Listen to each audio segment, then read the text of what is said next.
Hello students, स्वागत है हमारे चैनल बीएससी एजुकेशन लेक्चर्स में। तो यहाँ पे हम पढ़ रहे हैं BSc first year major math unit first. ठीक है, इम्पॉर्टेंट क्वेश्चन है जो कि कई बार कई यूनिवर्सिटीज़ में पूछा भी गया है। ठीक है, तो वीडियो के एंड तक बनी रहेगा। एंड बीएससी फर्स्ट ईयर के और वीडियोज़ देखने के लिए चैनल की प्लेलिस्ट पर जाइए। क्रम से क्वेश्चन सॉल्व करवाए गए हैं यूनिट बाय यूनिट। ये हमने न्यू वीडियो इसलिए लेके आए क्योंकि थोड़ी सा पैटर्न चेंज हो गया परीक्षा का। पहले जो 40 नंबर का क्वेश्चन पेपर आता था अब 70-75 नंबर का आने लगा है, इसलिए। ठीक है, तो आप लोग के लिए पांचों यूनिट अच्छे से सॉल्व करनी, क्योंकि उन्हीं में से शॉर्ट आंसर टाइप क्वेश्चन और उन्हीं में से लॉन्ग आंसर टाइप क्वेश्चन पूछे जाते हैं। क्वेश्चन है अपने, सबसे पहले क्वेश्चन को ध्यान से पढ़ते हैं।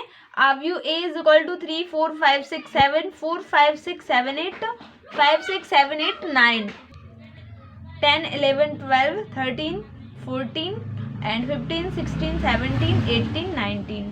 ठीक है, तो ये है अपना क्वेश्चन। इसकी जाति एवं रिक्तता ज्ञात कीजिए। सबसे पहले तो क्वेश्चन में जो कुछ दिया हुआ होता है वो लिख लेते हैं। सबसे पहले आव्यू दिया हुआ है, इसमें देखो आव्यू को करना क्या पड़ता है, सबसे पहले इसको इसमें संक्रिया लगा के इसको इजी बनाना पड़ता है।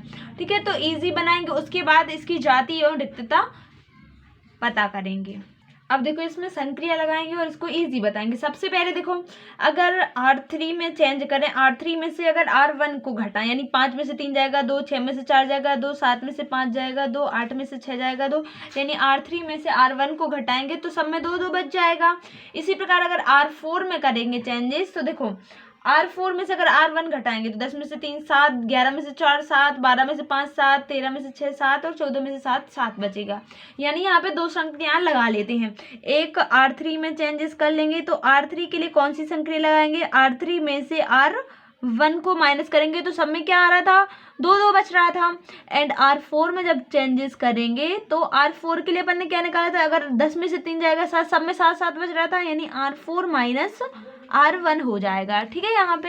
ठीक है, जब R3 और R4 में संक्रिया लगा रहे तो केवल R3 और R4 ही चेंज होंगे, ना कि कोई और। तो सबसे पहले R3 और R4 में चेंज करते हैं। ठीक है, तो यहाँ पे R1 तो ज्यों की तो रही, केवल R3 और R4 में चेंज होगा।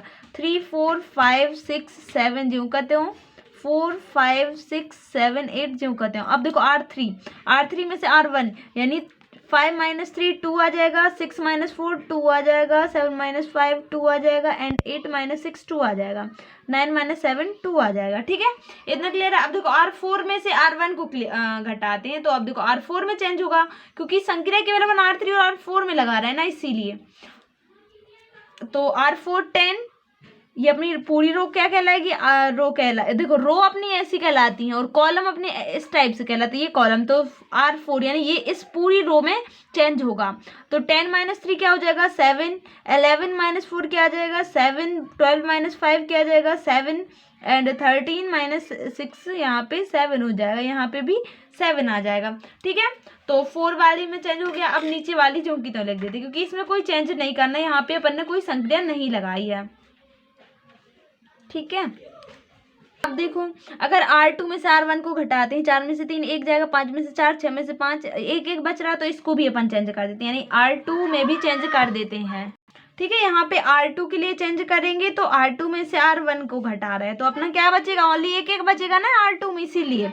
ठीक है, इसी प्रकार R5 में भी चेंज कर देते हैं, तो R5 में से अगर R1 को घटाएंगे तो यहाँ पे 12 12 बच जाएगा सब जगह, इसीलिए R5 माइनस R1 कर देते हैं। ठीक है, तो यहाँ पे संक्रिया लगा देते हैं। अब देखो कैसा बनेगा यहाँ पे। हाँ, सबसे पहले R1 में देखो R2 और R5 में चेंज होगा, R1 ज्यों की त्यों रहेगी, तो R1 ज्यों की त्यों लिख देते हैं, 3 4 5 6 7। अब R2 में से R1 को घटाते हैं, R2 अपनी ये है, इसमें से घटाते हैं, 4 में से 3 जाएगा, क्या बचेगा 1, 5 में से 4 1, 6 में से 5 1, 7 में से 6 1 जाएगा, 8 में से 7 1 हो जाएगा, क्योंकि ये R1 कहलाती है R2। अब R3, तो R3 अपनी क्या थी, 2 2 2 2 हो जाएगी, और अपनी R4 क्या थी, 7 7 7। और अब देखो R5 में भी चेंज होगा। अब देखो यहाँ पे R5 जो है, R5 में चेंज होगा, R5 में से R1 को घटाना, यानी R5 अपनी ये 15 में से 3 जाएगा, 12 बचेगा। ठीक है, और इसमें 16 में से 4 जाएगा तो भी 12 बचेगा, 17 में से 5 जाएगा तो 12 बचेगा, 18 में से 6 जाएगा तो 12 बचेगा, 19 में से 7 जाएगा तो भी यहाँ पे 12 बच जाएगा। अब देखो इसको अपन को इजी बनाना है, यानी ज़्यादातर 0 0 के रूप में लाना पड़ता है। अब देखो अगर अपन यहाँ पे R2 में 2 का गुणा कर दें और इसमें से घटा दें R3 में से, तो अपने 0 0 बचेगा, और इसमें अगर 7 का गुणा करके इसमें से घटा दें तो भी 0 0 बच जाएगा।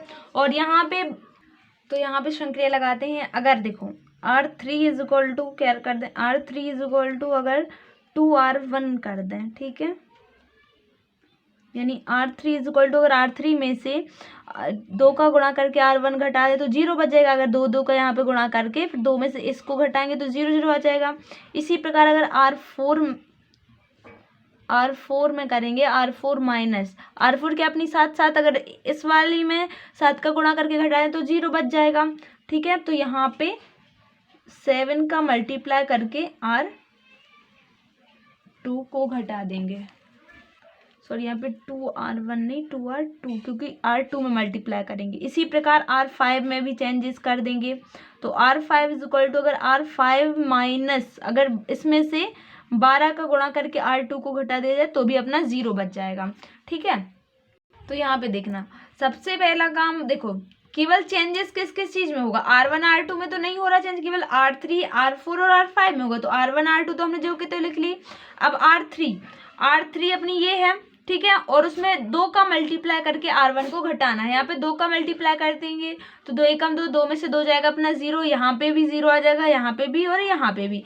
इसी प्रकार R4 में से अगर, ठीक है, अब इसी प्रकार R4 में भी चेंज होगा क्योंकि R1 और R2 में कोई चेंज नहीं हो, केवल R3 में होगा। अब R4 में से क्या करना था, R4 में से घटाना था 7 का मल्टीप्लाई करके R2 को। अब इसमें 7 का मल्टीप्लाई करेंगे तो पूरा 7 हो जाएगा। 7 माइनस 7 क्या, यहाँ पे भी 0, यहाँ पे भी 0, पूरा 0 हो जाएगा। इसी प्रकार यहाँ पे जब 12 का मल्टीप्लाई कर देंगे तो R5 में से घटाएंगे तो अपना पूरा 0 0 आ जाएगा। अब देखो 0 0 हो गया। अब कुछ नहीं अपन को करना। अब अपन को क्या समझ में आ रहा है, ये तो सब 0 0 हो गए नीचे के, अब केवल ऊपर का बचा हुआ है। तो देखो इसकी जाति जो इसमें केवल देखो ये तो अपने शून्य हो गए पूरे, केवल दो पंक्ति बची हुई हैं, 2 रो बची हुई हैं, तो ये इसकी जाति हो जाएगी। तो इसकी जाति क्या हो जाएगी 2। और इसकी रिक्तता कैसे निकालते हैं, तो रिक्तता को देखो टोटल पंक्तियां कितनी अपनी 5 हैं और 3 अपन की रिक्त हो गई। तो 5 में से 5 में से जो 2, क्योंकि ये इसमें 0 नहीं है तो इनको घटा देंगे तो अपनी रिक्तता 3 आ जाएगी, क्योंकि 3 चीजों में अपना 0 0 है तो अपनी रिक्तता क्या हो जाएगी 3 हो जाएगी, ठीक है। इस प्रकार आप लोग आंसर में जाति इसकी 2 लिख सकते हो, रिक्तता 3 लिख सकते हो। तो वीडियो पसंद आए तो अपने दोस्तों के साथ शेयर जरूर करेगा। थैंक यू, मिलते हैं नेक्स्ट वीडियो में। और आप लोग बीएससी फर्स्ट ईयर के और वीडियोस प्लेलिस्ट में जाकर जरूर देखिएगा, उसमें हमने आप लोग के लिए बताया कि संक्रिया किस प्रकार से इजी लगानी है और आव्यू वगैरह किस प्रकार से हल करने हैं। बहुत से क्वेश्चन हम सॉल्व करवा चुके हैं और उसमें हम आव्यू की परिभाषा भी बता चुके हैं। तो आप लोग प्लेलिस्ट में जाना ना भूलिएगा और ओल्ड पेपर जरूर देख लीजिएगा। Thank you.